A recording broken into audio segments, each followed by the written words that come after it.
وقرن فی بیوتکن، دوسری ہدایت اپنے گھروں کے اندر قرار پکڑو، تمہارا اصل مقام جو ہے وہ گھر ہے۔ اب یہ اصول دیے جا رہے ہیں، یعنی سمجھیے کہ یہ اصلاحات جو ہو رہی ہیں، مخلوط معاشرہ نہیں ہے اسلامی معاشرہ، عورت کا اصل مقام اس کا گھر ہے، ماں کی حیثیت سے، بہن کی حیثیت سے، بیٹی کی حیثیت سے، بیوی کی حیثیت، گھر کے اندر۔ وقرن فی بیوتکن ولا تبرجن تبرج الجاہلیۃ الاولی، اور مت نکلو باہر بن سور کر جیسے کہ جاہلیت اولا میں رواج تھا۔ جاہلیت، پچھلی جاہلیت جو تھی، اسلام کے آنے سے پہلے جو تہذیب، جو کلچر وہاں تھا، وہ طریقتکم المثلی، وہ بھی کہتے ہوں گے کہ ہمارا بڑا مثالی کلچر ہے یہ، اس کلچر کو چھوڑو۔ اور یہ جو بند سمر کر باہر نکلنے والی بات ہے کہ تبرج کہتے ہیں کہ نمایاں ہونا، یعنی عورت اگر بناؤ سگار کر کے نکلتی ہے مردوں میں تو کیا چاہتی ہے؟ وہ چاہتی ہے کہ لوگوں کی نگاہیں میری طرف اٹھے، میں توجہات کا مرکز بن جاؤں۔ یہ کام اب چھوڑ دو بالکل، اگر خدا نے خاصہ کہیں ہے بھی کسی کا کوئی پس منظر میں، تو اس کی دوسری ہدایت یہ آئی، گھروں میں قرار پکڑو، گھروں میں رہو، گھروں میں بیٹھو، اپنے گھروں میں ٹک کر رہو، اور سابق دور جاہلیت کسی سچ دھج نہ دکھاتی پھرو، نماز قائم کرو، زکوٰۃ دو، اور اللہ اور اس کے رسول کی اطاعت کرو۔ اللہ تو یہ چاہتا ہے کہ تم اہل بیت نبی سے گندگی کو دور کرے اور تمہیں پوری طرح پاک کر دے۔ گھروں میں ٹک کر رہو۔ اصل میں لفظ قرنا استعمال ہوا ہے، بعض اہل لغت نے اس کو قرار سے ماخوذ بتایا ہے اور بعض نے وقار سے۔ اگر اس کو قرار سے لیا جائے تو معنی ہوں گے قرار پکڑو، ٹک رہو، اور اگر وقار سے لیا جائے تو مطلب ہوگا سکون سے رہو، چین سے بیٹھو۔ دونوں صورتوں میں آیت کا منشا یہ ہے کہ عورت کا اصل دائرہ عمل اس کا گھر ہے، اس کو اسی دائرے میں رہ کر اطمینان کے ساتھ اپنے فرائض انجام دینے چاہیے، اور گھر سے باہر صرف بضرورت ہی نکلنا چاہیے۔ یہ منشا خود آیت کے الفاظ سے بھی ظاہر ہے، اور نبی صلی اللہ علیہ وسلم کی احادیث اس کو اور زیادہ واضح کر دیتی ہیں۔ حافظ ابو بکر بزار حضرت انس رضی اللہ عنہ سے روایت کرتے ہیں کہ عورتوں نے حضور صلی اللہ علیہ وسلم سے عرض کیا کہ ساری فضیلت تو مرد لوٹ لے گئے، وہ جہاد کرتے ہیں اور خدا کی راہ میں بڑے بڑے کام کرتے ہیں، ہم کیا عمل کریں کہ ہمیں بھی مجاہدین کے برابر اجر مل سکے؟ جواب میں آپ نے فرمایا، جو تم میں سے گھر میں بیٹھے گی وہ مجاہدین کے عمل کو پالے گی۔ مطلب یہ ہے کہ مجاہد دل جمعی کے ساتھ اسی وقت تو خدا کی راہ میں لڑ سکتا ہے جبکہ اسے اپنے گھر کی طرف سے پورا اطمینان ہو، اس کی بیوی اس کے گھر اور بچوں کو سنبھالے بیٹھی ہو، اور اسے کوئی خطرہ اس امر کا نہ ہو کہ پیچھے وہ کوئی گل کھلا بیٹھے گی۔ یہ اطمینان جو عورت اسے فراہم کرے گی وہ گھر بیٹھے اس کے جہاد میں برابر کے حصے دار ہوگی۔ ایک اور روایت جو بزار اور ترمذی نے حضرت عبداللہ ابن مسعود رضی اللہ عنہ سے نقل کی ہے، اس میں وہ نبی صلی اللہ علیہ وسلم کا یہ ارشاد بیان کرتے ہیں کہ عورت مستور رہنے کے قابل چیز ہے، جب وہ نکلتی ہے تو شیطان اس کو تاکتا ہے، اور اللہ کی رحمت سے قریب تر وہ اس وقت ہوتی ہے جبکہ وہ اپنے گھر میں ہو۔ قرآن مجید کے صاف اور صریح حکم کی موجودگی میں اس بات کی آخر کیا گنجائش ہے کہ مسلمان عورتیں کونسلوں اور پارلیمنٹوں کی ممبر بنیں، بیرون خانہ کی سوشل سرگرمیوں میں دوڑتی پھریں، سرکاری دفتروں میں مردوں کے ساتھ کام کریں، کالجوں میں لڑکوں کے ساتھ تعلیم پائیں، مردانہ ہسپتالوں میں نرسنگ کی خدمات انجام دیں، ہوائی جہازوں اور ریل کاروں میں مسافر نوازی کے لیے استعمال کی جائیں، اور تعلیم و تربیت کے لیے امریکہ اور انگلستان بھیجی جائیں۔ عورت کے بیرون خانہ سرگرمیوں کے جواز میں بڑی سے بڑی دلیل جو پیش کی جاتی ہے وہ یہ ہے کہ حضرت عائشہ رضی اللہ عنہا نے جنگ جمل میں حصہ لیا تھا، لیکن یہ استدلال جو لوگ پیش کرتے ہیں انہیں شاید معلوم نہیں ہے کہ خود حضرت عائشہ رضی اللہ عنہا کا اپنا خیال اس باب میں کیا تھا۔ عبداللہ ابن احمد بن حنبل نے زوائد الزہد میں، اور ابن المنذر، ابن ابی شیبہ اور ابن سعد نے اپنی کتابوں میں مسروق کی روایت نقل کی ہے کہ حضرت عائشہ رضی اللہ عنہا جب تلاوت قرآن کرتے ہوئے اس آیت وقرن فی بیوتکن پر پہنچتی تھی تو بے اختیار رو پڑتی تھی، یہاں تک کہ ان کا دوپٹہ بھیگ جاتا تھا، کیونکہ اس پر انہیں اپنی وہ غلطی یاد آ جاتی تھی جو ان سے جنگ جمل میں ہوئی تھی۔ سچ دھج نہ دکھاتی پھرو۔ اس آیت میں دو اہم الفاظ استعمال کیے گئے ہیں جن کا سمجھنا آیت کے منشا کو سمجھنے کے لیے ضروری ہے، ایک تبرج اور دوسرے جاہلیت اولا۔ تبرج کے معنی عربی زبان میں نمایاں ہونے، ابھرنے اور کھل کر سامنے آنے کے ہیں۔ ہر ظاہر اور مرتفع چیز کے لیے عرب لفظ برج استعمال کرتے ہیں۔ برج کو برج اس کے ظہور و ارتفاع کی بنا پر ہی کہا جاتا ہے۔ بادبانی کشتی کے لیے بارجہ کا لفظ اسی لیے بولا جاتا ہے کہ اس کے بادبان دور سے نمایاں ہوتے ہیں۔ عورت کے لیے جب لفظ تبرج استعمال کیا جائے تو اس کے 3 مطلب ہوں گے۔ ایک یہ کہ وہ اپنے چہرے اور جسم کا حسن لوگوں کو دکھائے، دوسرے یہ کہ وہ اپنے لباس اور زیور کی شان دوسروں کے سامنے نمایاں کرے، تیسرے یہ کہ وہ اپنی چال ڈھال اور چٹک پٹک سے اپنے آپ کو نمایاں کرے۔ یہی تشریح اس لفظ کی اکابر اہل لغت اور اکابر مفسرین نے کی ہے۔ مجاہد، قتادہ اور ابن ابی نجیح کہتے ہیں کہ تبرج کے معنی ہے ناز و ادا کے ساتھ لچکے کھاتے اور اچھلاتے ہوئے چلنا۔ مقاتل کہتے ہیں عورت کا اپنے ہار اور اپنے بندے اور اپنا گلا نمایاں کرنا۔ المبرد کا قول ہے یہ کہ عورت اپنے وہ محاسن ظاہر کر دے جن کو اسے چھپانا چاہیے۔ ابو عبیدہ کی تفسیر ہے یہ کہ عورت اپنے جسم و لباس کے حسن کو نمایاں کرے جس سے مردوں کو اس کی طرف رغبت ہو۔ جاہلیت کا لفظ قرآن مجید میں اس مقام کے علاوہ 3 جگہ اور استعمال ہوا ہے۔ ایک آل عمران کی آیت 154 میں جہاں اللہ کی راہ میں لڑنے سے جی چرانے والوں کے متعلق فرمایا گیا ہے کہ وہ اللہ کے بارے میں حق کے خلاف جاہلیت کے سے گمان رکھتے ہیں۔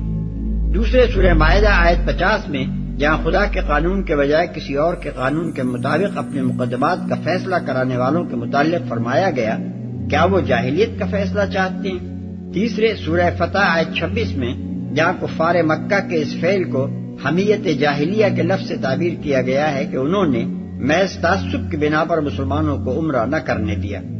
حدیث میں آتا ہے کہ ایک مرتبہ حضرت ابو درداء رضی اللہ عنہ نے کسی شخص سے جھگڑا کرتے ہوئے اس کو ماں کی گالی دے دی۔ رسول اللہ صلی اللہ علیہ وسلم نے سنا تو فرمایا تم میں ابھی تک جاہلیت موجود ہے۔ ایک اور حدیث میں ہے کہ حضور صلی اللہ علیہ وسلم نے فرمایا 3 کام جاہلیت کے ہیں: دوسروں کے نسب پر طعن کرنا، ستاروں کی گردش سے فال لینا اور مردوں پر نوحہ کرنا۔ ان تمام استعمالات سے یہ بات واضح ہو جاتی ہے کہ جاہلیت سے مراد اسلام کی اصطلاح میں ہر وہ طرز عمل ہے جو اسلامی تہذیب و ثقافت اور اسلامی اخلاق و آداب اور اسلامی ذہنیت کے خلاف ہو، اور جاہلیت اولیٰ کا مطلب وہ برائیاں ہیں جن میں اسلام سے پہلے عرب کے لوگ اور دنیا بھر کے دوسرے لوگ مبتلا تھے۔ اس تشریح سے یہ بات واضح ہو جاتی ہے کہ اللہ تعالیٰ جس طرز عمل سے عورتوں کو روکنا چاہتا ہے وہ ان کا اپنے حسن کی نمائش کرتے ہوئے گھروں سے باہر نکلنا ہے۔ وہ ان کو ہدایت فرماتا ہے کہ اپنے گھروں میں ٹک کر رہو کیونکہ تمہارا اصل کام گھر میں ہے نہ کہ اس سے باہر۔ لیکن اگر باہر نکلنے کی ضرورت پیش آئے تو اس شان کے ساتھ نہ نکلو جس کے ساتھ سابق دور جاہلیت میں عورتیں نکلا کرتی تھیں۔ بن ٹھن کر نکلنا، چہرے اور جسم کے حسن کو زیب و زینت اور چست لباسوں یا عریہ لباسوں سے نمایاں کرنا اور ناز و ادا سے چلنا ایک مسلم معاشرے کی عورتوں کا کام نہیں ہے۔ یہ جاہلیت کے طور طریقے ہیں جو اسلام میں نہیں چل سکتے۔ اب یہ بات ہر شخص خود دیکھ سکتا ہے کہ جو ثقافت ہمارے ہاں رائج کی جا رہی ہے وہ قرآن کی روح سے اسلام کی ثقافت ہے یا جاہلیت کی ثقافت۔ البتہ اگر کوئی اور قرآن ہمارے کارفرماؤں کے پاس آ گیا ہے جس سے اسلام کی یہ نئی روح نکال کر مسلمانوں میں پھیلائی جا رہی ہے تو بات دوسری ہے۔ اے نبی، اپنی بیویوں اور بیٹیوں اور اہل ایمان کی عورتوں سے کہہ دو کہ اپنے اوپر اپنی چادروں کے پلو لٹکا لیا کریں، یہ زیادہ مناسب طریقہ ہے تاکہ وہ پہچان لی جائیں اور نہ ستائی جائیں۔ اللہ تعالی غفور و رحیم ہے۔ پلو لٹکا لیا کریں۔ اصل الفاظ ہیں یدنین علیہن من جلابیبہن۔ جلباب عربی زبان میں بڑی چادر کو کہتے ہیں اور ادنا کے اصل معنی قریب کرنے اور لپیٹ لینے کے ہیں، مگر جب اس کے ساتھ علا کا صلہ آئے تو اس میں ارخاء یعنی اوپر سے لٹکا لینے کا مفہوم پیدا ہو جاتا ہے۔ موجودہ زمانے کے بعض مترجمین و مفسرین مغربی مذاق سے مغلوب ہو کر اس لفظ کا ترجمہ صرف لپیٹ لینا کرتے ہیں تاکہ کسی طرح چہرہ چھپانے کے حکم سے بچ نکلا جائے، لیکن اللہ تعالیٰ کا مقصود اگر وہی ہوتا جو یہ حضرات بیان کرنا چاہتے ہیں تو وہ یدنین الیہن فرماتا۔ جو شخص بھی عربی زبان جانتا ہو وہ کبھی یہ نہیں مان سکتا کہ یدنین علیہن کے معنی محض لپیٹ لینے کے ہو سکتے ہیں۔ مزید برآں من جلابیبہن کے الفاظ یہ معنی لینے میں اور زیادہ معنی ہیں۔ ظاہر ہے کہ یہاں من تبعیض کے لیے ہے یعنی چادر کا ایک حصہ، اور یہ بھی ظاہر ہے کہ لپیٹی جائے گی تو پوری چادر لپیٹی جائے گی نہ کہ اس کا محض ایک حصہ۔ اس لیے آیت کا صاف مفہوم یہ ہے کہ عورتیں اپنی چادریں اچھی طرح اوڑھ لپیٹ کر ان کا ایک حصہ یا ان کا پلو اپنے اوپر سے لٹکا لیا کریں، جسے عرف عام میں گھونگھٹ ڈالنا کہتے ہیں۔ یہی معنی عہد رسالت سے قریب ترین زمانے کے اکابر مفسرین بیان کرتے ہیں۔ ابن جریر اور ابن المنذر کی روایت ہے کہ محمد بن سیرین رحمۃ اللہ علیہ نے حضرت عبیدۃ السلمانی سے اس آیت کا مطلب پوچھا۔ یہ حضرت عبیدہ نبی صلی اللہ علیہ وسلم کے زمانے میں مسلمان ہو چکے تھے مگر حاضر خدمت نہ ہو سکے تھے۔ حضرت عمر رضی اللہ عنہ کے زمانے میں مدینہ آئے اور وہیں کے ہو کر رہ گئے۔ انہیں فقہ اور قضاء میں قاضی شرح کا ہم پلہ مانا جاتا تھا۔ انہوں نے جواب میں کچھ کہنے کے بجائے اپنی چادر اٹھائی اور اسے اس طرح اوڑھا کہ پورا سر اور پیشانی اور پورا منہ ڈھانک کر صرف ایک آنکھ کھلی رکھی۔ ابن عباس رضی اللہ عنہ بھی قریب قریب یہی تفسیر کرتے ہیں۔ ان کے جو اقوال ابن جریر، ابن ابی حاتم اور ابن مردویہ نے نقل کیے ہیں ان میں وہ کہتے ہیں اللہ تعالیٰ نے عورتوں کو حکم دیا ہے کہ جب وہ کسی کام کے لیے گھروں سے نکلیں تو اپنی چادروں کے پلو اوپر سے ڈال کر اپنا منہ چھپا لیں اور صرف آنکھیں کھلی رکھیں۔ یہی تفسیر قتادہ اور سدی نے بھی اس آیت کی بیان کی ہے۔ عہد صحابہ و تابعین کے بعد جتنے بڑے بڑے مفسرین تاریخ اسلام میں گزرے ہیں انہوں نے بالاتفاق اس آیت کا یہی مطلب بیان کیا ہے۔ امام ابن جریر طبری کہتے ہیں کہ یدنین علیہن من جلابیبہن، یعنی شریف عورتیں اپنے لباس میں لونڈیوں سے مشابہ بن کر گھروں سے نہ نکلیں کہ ان کے چہرے اور سر کے بال کھلے ہوئے ہوں، بلکہ انہیں چاہیے کہ اپنے اوپر اپنی چادروں کا ایک حصہ لٹکا لیا کریں تاکہ کوئی فاسق ان کو چھیڑنے کی جرأت نہ کرے۔ جامع البیان جلد 22 صفحہ 33۔ علامہ ابو بکر جساس کہتے ہیں کہ یہ آیت اس بات پر دلالت کرتی ہے کہ جوان عورت کو اجنبیوں سے اپنا چہرہ چھپانے کا حکم ہے اور اسے گھر سے نکلتے وقت ستر اور عفت معابی کا اظہار کرنا چاہیے تاکہ مشتبہ سیرت و کردار کے لوگ اسے دیکھ کر کسی طمع میں مبتلا نہ ہو۔ احکام القرآن جلد 3 صفحہ 458۔ علامہ زمخشری کہتے ہیں یدنین علیہن من جلابیبہن، یعنی وہ اپنے اوپر اپنی چادروں کا ایک حصہ لٹکا لیا کریں اور اس سے اپنے چہرے اور اپنے اطراف کو اچھی طرح ڈھانک لیں۔ الکشاف جلد 2 صفحہ 221۔ علامہ نظام الدین نیشاپوری رحمۃ اللہ علیہ کہتے ہیں کہ یدنین علیہن من جلابیبہن، یعنی اپنے اوپر چادر کا ایک حصہ لٹکا لیں۔ اس طرح عورتوں کو سر اور چہرہ ڈھانکنے کا حکم دیا گیا ہے۔ غرائب القرآن جلد 22 صفحہ 32۔ امام راضی رحمۃ اللہ علیہ کہتے ہیں اس سے مقصود یہ ہے کہ لوگوں کو معلوم ہو جائے کہ یہ بدکار عورتیں نہیں ہیں، کیونکہ جو عورت اپنا چہرہ چھپائے گی حالانکہ چہرہ سطر میں داخل نہیں ہے، اس سے کوئی شخص یہ توقع نہیں کر سکتا کہ وہ اپنا سطر غیر کے سامنے کھولنے پر راضی ہوگی۔ اس طرح ہر شخص جان لے گا کہ یہ باپردہ عورتیں ہیں، ان سے زنا کی امید نہیں کی جا سکتی۔ تفسیر کبیر جلد 6 صفحہ 591۔ نہ ستائی جائیں۔ پہچان لی جائیں سے مراد یہ ہے کہ ان کو اس سادہ اور حیادار لباس میں دیکھ کر ہر دیکھنے والا جان لے کہ وہ شریف اور باعصمت عورتیں ہیں، آوارہ اور کھلاڑی نہیں ہیں کہ کوئی بد کردار انسان ان سے اپنے دل کی تمنا پوری کرنے کی امید کر سکے۔ نہ ستائی جائے سے مراد یہ ہے کہ ان کو نہ چھیڑا جائے، ان سے تعرض نہ کیا جائے۔ اس مقام پر ذرا ٹھہر کر یہ سمجھنے کی کوشش کیجئے کہ قرآن کا یہ حکم اور وہ مقصد حکم جو اللہ تعالیٰ نے خود بیان کر دیا ہے اسلامی قانون معاشرت کی کیا روح ظاہر کر رہا ہے۔ اس سے پہلے سورہ نور آیت 31 میں یہ ہدایت گزر چکی ہے کہ عورتیں اپنی آرائش و زیبائش کو فلاں قسم کے مردوں اور عورتوں کے سوا کسی کے سامنے ظاہر نہ کریں اور زمین پر پاؤں مارتی ہوئی بھی نہ چلیں کہ لوگوں کو اس زینت کا علم ہو جو انہوں نے چھپا رکھی ہے۔ اس حکم کے ساتھ اگر سورہ احزاب کی اس آیت کو ملا کر پڑھا جائے تو صاف معلوم ہو جاتا ہے کہ یہاں چادر اوڑھنے کا جو حکم ارشاد ہوا ہے اس کا منشا اجنبیوں سے زینت چھپانا ہی ہے، اور ظاہر ہے کہ یہ منشا اسی صورت میں پورا ہو سکتا ہے جبکہ چادر بجائے خود سادہ ہو، ورنہ ایک مزین اور جاذب نظر کپڑا لپیٹ لینے سے تو یہ منشا الٹا اور فوت ہو جائے گا۔ اس پر مزید یہ کہ اللہ تعالیٰ صرف چادر لپیٹ کر زینت چھپانے ہی کا حکم نہیں دے رہا ہے بلکہ یہ بھی فرما رہا ہے کہ عورتیں چادر کا ایک حصہ اپنے اوپر سے لٹکا لیا کریں۔ کوئی معقول آدمی اس ارشاد کا مطلب اس کے سوا کچھ نہیں لے سکتا کہ اس سے مقصود گھونگھٹ ڈالنا ہے تاکہ جسم و لباس کی زینت چھپنے کے ساتھ ساتھ چہرہ بھی چھپ جائے۔ پھر اس حکم کی علت اللہ تعالیٰ خود یہ بیان فرماتا ہے کہ یہ وہ مناسب ترین طریقہ ہے جس سے یہ مسلمان خواتین پہچان لی جائیں گی اور اذیت سے محفوظ رہیں گی۔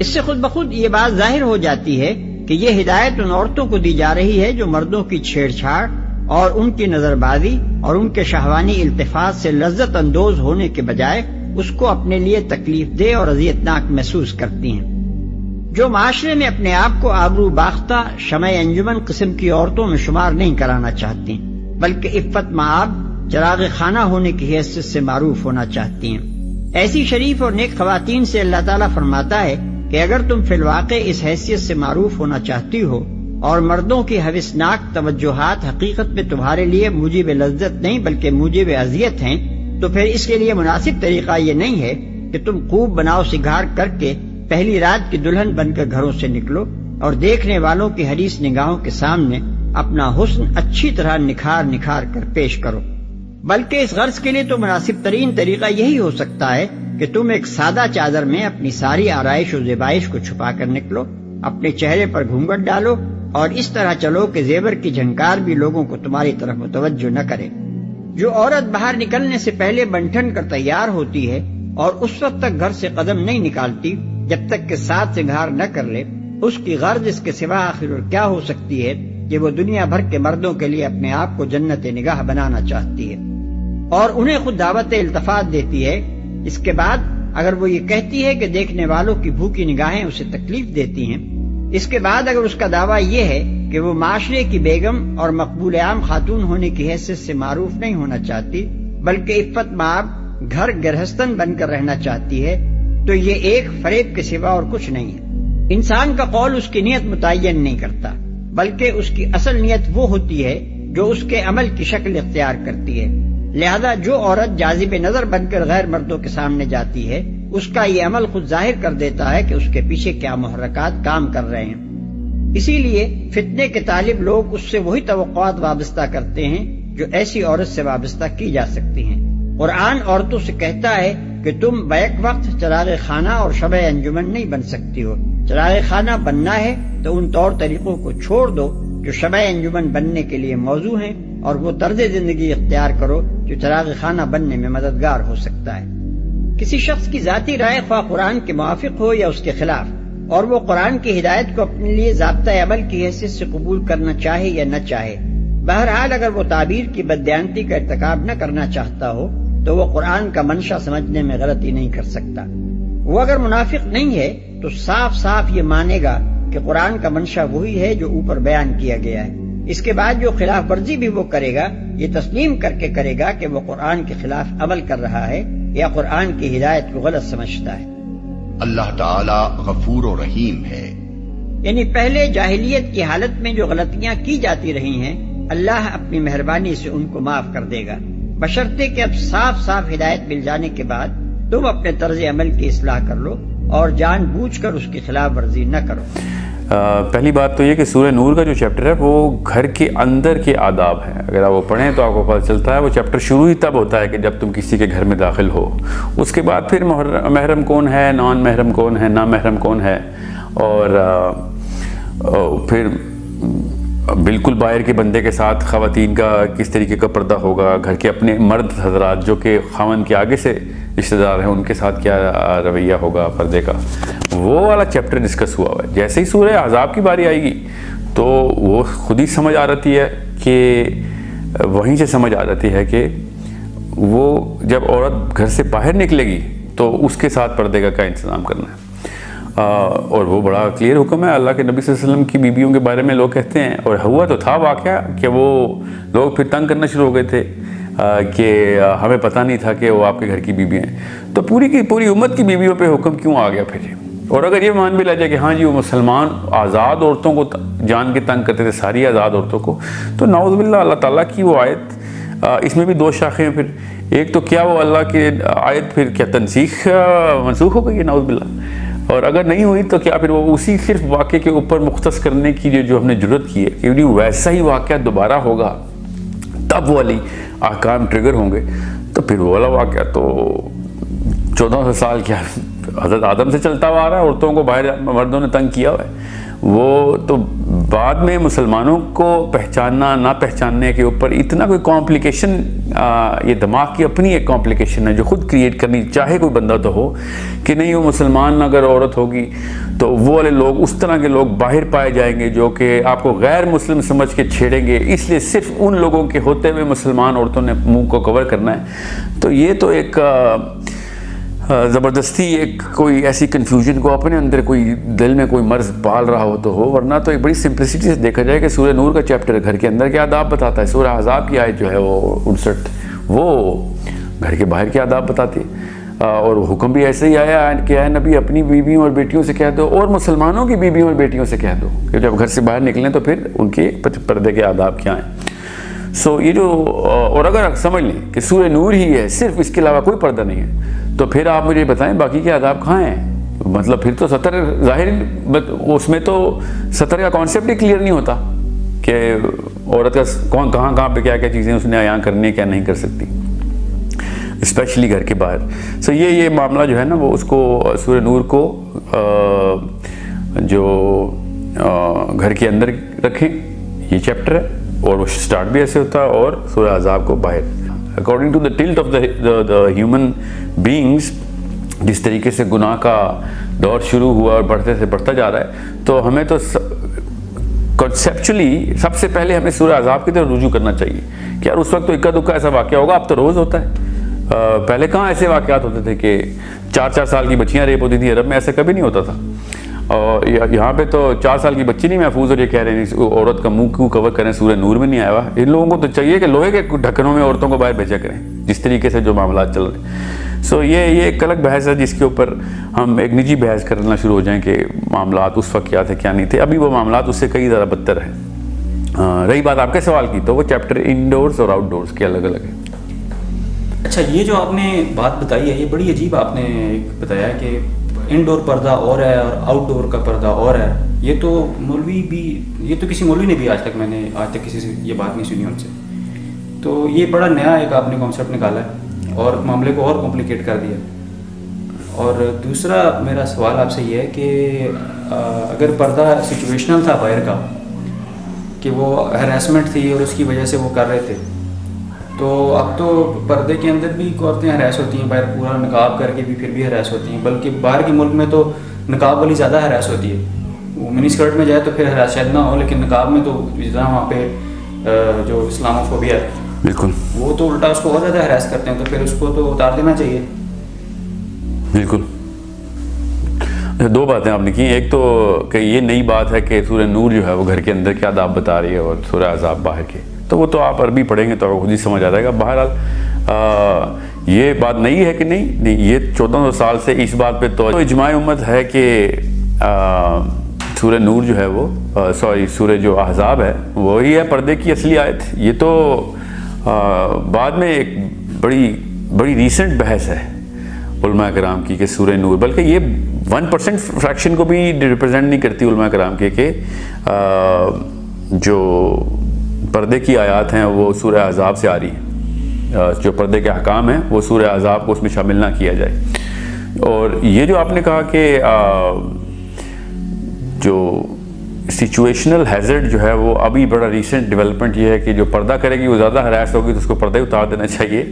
پہلی بات تو ہراس مسلمان عورت جو ہے وہ یہی تو وہ کیس کر رہے ہیں کہ ہراس ہوتی ہے اس لیے وہ پردے کی آیت اس کے اوپر فٹ کرنی ہے آپ نے. سورہ احزاب تب ٹریگر کریں جب ہراسمنٹ ہو رہی ہو, ٹھیک ہے. تو اگر آپ یہ خود ہی مان رہے ہیں کہ اب تو مسلمان عورت ہراس ہی ہو رہی ہے تو پھر تو یقیناً ہو گیا سورہ احزاب کا ہی دور آ گیا. اس کا مطلب ہے یہ تو آپ نے خود ہی بتا دیا اب تو مسلمان عورت پہچانی جائے گی تو ہراس ہوگی, ٹھیک ہے. تو اس کا یہ مطلب تھوڑی ہے کہ وہ پردہ اتار دے. اس کا مطلب یہ ہے کہ آپ وہ والا دور اکراس دا بورڈ آ چکا ہے کہ ایٹ لیسٹ ویسٹ میں تو آ چکا ہے کہ اگر آپ نقاب میں جائیں گی اور پہچانی جائیں گی کہ مسلمان ہیں تو پھر آپ اس عورت کو ہراس کیا جائے گا. اس موقع کے اوپر نعوذ باللہ یہ وہ نکال لیجئے تو جی کہ چونکہ harassment was the case so آپ عورتیں ننگی ہو جائیں, سو بچ جائیں گی. سو اس کا مطلب ہے کہ ہم ایک وشیس سرکل کے اندر چلے گئے ہیں. اسی لیے تو میں چاہ رہا تھا کہ اس موقع اس جرح کو شروع ہی نہ کیا جائے کہ اللہ تعالیٰ کی ایک آیت کسی ایک موقع کے اوپر فٹ کر دینی. اب وہ موقع اس لیول پہ آ گیا کہ وہ مسلمان منہ کے بل گریں گے اگر انہوں نے یہ سوچا کہ ہراسمنٹ کی وجہ سے پردہ آیا تھا, اب ہراسمنٹ بڑھ گئی ہے تو پردہ اتار دیں. مطلب this is a logic this is beyond illogical. مطلب یہ والا لاجک کسی بھی جگہ کے اوپر آپ ٹھہرا کے کوشش کریں باقی کسی احکام پہ کہ جی چونکہ مسلمانوں کو اسرائیل مارنا شروع ہو گیا تو جہاد بند کر دیں. مطلب یہ بالکل وہی بات آپ نے کی کیونکہ جیسے انہوں نے آپ گنیں ڈالنی ہیں تو ہم نے چونکہ گنیں اٹھائی تھیں تو جہاد شروع ہو گیا تھا ہمارے خلاف. آپ چونکہ وہ ایٹم بم لے آئے تو ہمیں چاہیے کہ اب ہم بندوقیں پھینک دیں. بالکل لٹرلی یہ والا لاجک ہے اس کے اوپر. اور اسلام کے 0 سے لے کے 100 تک تمام احکام لیں، اس کے اوپر یہ لاجک لگائیں تو ہمیں تو بالکل ہی کہانی ختم کر دینی چاہیے. ہمیں اپنے حلیے بدل لینے چاہیے، بالکل یہودی ہو جانا چاہیے، ہمیں اپنے کلمہ بھی پڑھنا چھوڑ دینا چاہیے، کیونکہ وہاں پہ مسلمان ہونے کے اوپر ہی مسئلہ ہے. سب کچھ ان کے تابع کر دیں، ہاللویہ گانا شروع کر دیں، جا کے چرچوں میں ڈانس شروع کر دیں. مطلب آپ نے تو جو سرا پکڑا ہے اس کے بعد تو ایک ایک کر کے آپ نے سب کچھ ہی ختم کر دینا ہے. تو یہ تو ہمیں اسٹینڈ لینا پڑے گا کہ اگر ہم ہراس ہو رہے ہیں تو ہمیں دگنا اسلام پریکٹس کرنا پڑے گا. ایٹ لیسٹ اپنے ایمان کی تکمیل تو کریں. مجھے تو پتہ ہے اجتماعی طور پہ تو نہیں کرتے مسلمان، مگر یہ بات تو پکی طے ہے کہ اگر آپ یہ مانتے ہیں کہ ہاں مسلمان دیکھ کے ہراس ہوتے ہیں اب کہ وہ مسلمان پہچانا جائے، تو پھر تو آپ کا ہی کا مقدمہ آپ ہی کے سر پہ آتا ہے کہ پھر تو یہ سورہ احزاب ہی کے اوپر پردہ فٹ کرنا پڑے گا ہمیں کہ جو احکام سورہ احزاب کے آئے ہیں پھر ہمیں وہ لینے پڑیں گے. بیکاز آپ نے کہا ایک طرف کہ وہ سچویشنل آیت تھی، اور ایک طرف ساتھ یہ بتا رہے ہیں کہ سچویشن اب بالکل افریقہ میں بھی وہی ہے، امریکہ میں وہی ہے، ایشیا میں وہی ہے. تو پھر تو سورہ نور چھوڑیں، پھر سورہ احزاب کی طرف ہی آئیں. جو پہلا سوال تھا آپ کا، میں اس کی تھوڑی سی اور تشریح کر دوں کہ سورہ نور کے اس چیپٹر کو پڑھتے ہی پتہ چل جاتا ہے کہ وہ انڈور ہے، کہ جب گھر میں کسی کے داخل ہو تو اجازت لے کے جاؤ، اور اگر وہ کہیں کہ مت آنا تو واپس لوٹ جاؤ. اور اگر بھائی شوہر کے بھائی ہوں تو اس کے ساتھ کیا کیا چیزیں اس جو ہے نا احکام میں آئی ہیں. عورت کون کون سے جسم کا حصہ دکھا سکتی ہے، اپنے سسر کو، اپنے شوہر کو، اپنے شوہر کے بھائی کو، اپنے باپ کو، اور تمام محرمات بتا دی. اس کو سامنے کی بات ہے کہ یہ گھر کے اندر کی بات ہو رہی. اور اگر یہی لوگ باہر کھڑے ہوں گے تو پھر ظاہر یہ والے احکام نہیں چلیں گے، کیونکہ باہر پھر وہ والا بندہ بھی ہوگا جس کو اجازت چاہیے تھی گھر میں آنے کی. سمجھ رہے؟ کیونکہ ایک دفعہ اس کو اجازت مل گئی، اور وہ میں فار ایگزامپل میرا بھائی آتا ہے گھر میں تو میری بیگموں کے اوپر کوئی اور احکام کا اطلاق ہوتا ہے، وہ دیور ہے ان کا، مگر میرا دوست آ جاتا ہے تو اس کے اوپر پھر وہی سورہ احزاب کی آیتیں لگتی ہے. پھر کیونکہ اب وہ باہر کا بندہ آ گیا. اب میرے بھائی، میں اور میرے ابا جی اور میری بیگم کے ابا جی ساتھ گھر سے باہر نکلتے ہیں تو ہم 4 بندے تو نہیں ہیں نا خالی. تو وہ وہاں پہ سورہ نور پریکٹس کرتے رہیے، کیونکہ میرے تو گھر والے ساتھ ہیں، وہ باقی کے لوگ بھی تو ساتھ ہیں، ان کے ساتھ تو کوئی ایسا حکم نہیں ہے سورہ نور میں. سورہ نور میں اگر ایسا کوئی ایک بھی رشتہ بتایا گیا کہ نامحرم ہے، بالکل ہی نامحرم ہے، بالکل دوست یار ہے شوہر کے، یا پھر 3rd کزنز ہیں، اس کے اوپر پھر سورہ نور کے اندر کوئی رشتہ نکال کے دیتے ہیں تو میں کہہ دوں گا ہاں وہ بھی آؤٹ ڈور ہے. ٹھیک ہے، وہ سارے کے سارے گھر کے رشتہ داروں کی بات ہو رہی ہے کہ اب عورت جب گھر میں ہوگی تو ظاہر مرد تو ہوں گے، اس کے سسر ہوگا، اس کا شوہر ہوگا، اس کا شوہر کے بھائی ہوں گے، اپنا جو بھائی اپنے ابو کے سامنے اس نے کیا کس طریقے سے رہنا ہے، اپنے زینت کیا چیز ہے جو دکھا سکتی ہے کیا نہیں دکھا سکتی. دس is a very natural disposition. اس کو پڑھتے ہی نیچرلی انسان کو پتہ چلتا ہے کہ یار گھر کے اندر کیا آداب کی بات ہو رہی ہے. I hope I have made you understand. بہرحال آپ کا جو نقطہ ہے وہ یہ کہ کیا نئی بات ہے؟ نہیں، یہ بالکل نئی بات نہیں ہے. یہ نئی بات ہے کہ سورہ نور ہی پردے کا چیپٹر ہے، اس کے علاوہ پردے کی جتنی باتیں کی گئی ہیں اس کو پردے میں مت ڈالیں. یہ ایک بالکل نئی بات ہے. ٹھیک ہے، یہ اسلام کی فلسفی کے خلاف ہے کہ 2 چیزوں پہ فلسفہ ٹکرا رہا تھا ہمارا. ایک قرآن کی کوئی بھی آیت اپنی مرضی سے فارغ کرتے ہیں کہ نہیں یہاں پہ ہم نے مضمون میں ڈالنی نہیں. یہ کون سا طریقہ، یہ جرت کیسے آئی مسلمانوں کے اندر؟ صرف نبی کو یہ اجازت ہے کہ کس موقع کے اوپر کس مضمون کو کمبائن کر کے احکام جاری کیے جائیں. ہم میں سے کون سا ایسا بندہ، ہم میں کیا کسی صحابی کو بھی ضرورت نہیں. دوسرا جو آپ نے جہاں پہ یہ فلسفہ ٹکراتا ہے کہ پردے کا حکم آئے ہی کیوں، یہاں سے آپ کو پتہ چلے گا کہ فلسفہ سب سے پہلے تو انسان عورت کا جسم کے سے پہلے اس کا منہ کور کرنا چاہیے. ساری کی ساری اٹریکشن تو آدمیوں نے فتنہ منہ سے نکالا ہوا ہے عورت کا. ورنہ آپ خود سوچیں جسم کے تمام حصوں کے اوپر کوئی ایک انڈسٹری نہیں کھلی سوائے پورنوگرافی کے، اور جسم کے خالی اس حصے کے اوپر $1 ٹریلین انڈسٹری کاسمیٹکس کی پیسے کما رہی ہے. کیوں؟ کیونکہ فتنہ ادھر سے پھیلا رہے ہیں، اور ہم کہہ رہے ہیں نہیں یہ دکھا دو اور باقی سارا کا سارا کچھ جو ہے وہ سورہ نور سے پکڑ لو. یہ عجیب سی بات ہے. سارا فتنے کی جڑ جو ہے وہ خاتون کا چہرہ ہے. فلسفے میں آپ جائیں، فلسفی آف اسلام، تو ٹریگر ہی اس کے چہرے کے اوپر ہوتی ہے. یہ صرف چہرے کا حکم آیا ہوتا اور کوئی حکم نہ آیا ہوتا تو ہم کامن سینس سے باقی کا جسم کور کر لیتے کہ ہاں یار اسے تو فطرہ پہلے. تو ہمیں یہاں پہ کامن سینس کیوں نہیں رہتی ہماری؟ اور ایک اور جرابی کی رہتی ہے کہ حج میں چونکہ چہرہ کور کرنے کا اور نہ کور کرنے کا حکم ہے، یہ بھی ایک جرا ہوتی ہے کہ حج میں تو عورت اپنا چہرہ دکھا دیتی ہے. تو پھر ٹھیک ہے، پھر حج میں اور بھی بڑا معاملات ہوتے ہیں، وہ پھر باقی کے روزے میں تو ہم کھانا نہیں کھاتے، باقی کے دنوں میں کیوں کھانا پھر کھا رہے ہوتے ہیں؟ ہر حکم کے اندر اس کی اپنے باؤنڈریز اور نیو اسپیسیفکیشنز ہوتی ہیں جہاں پہ وہ باقی کی چیزوں سے مبرہ ہوا ہوتا ہے. So there are things which you have to see in a bigger picture. and relate it to the core philosophy of Islam as to why any order comes down to human beings. If you cannot